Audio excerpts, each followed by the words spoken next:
कहो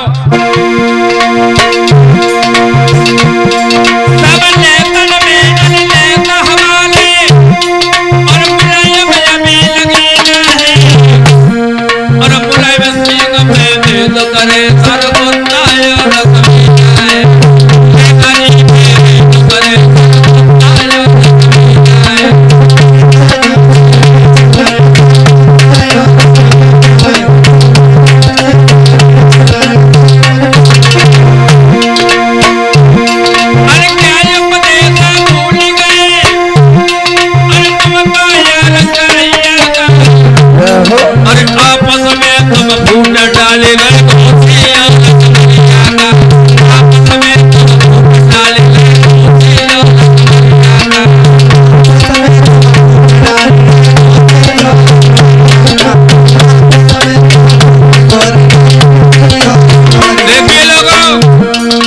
विरोधियों की चाल नहीं चली तो यादवों में एक चीज फैला दी कि घोसी और कमरियावाद।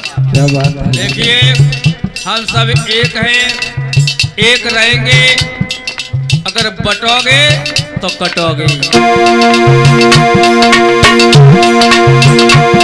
अरे क्या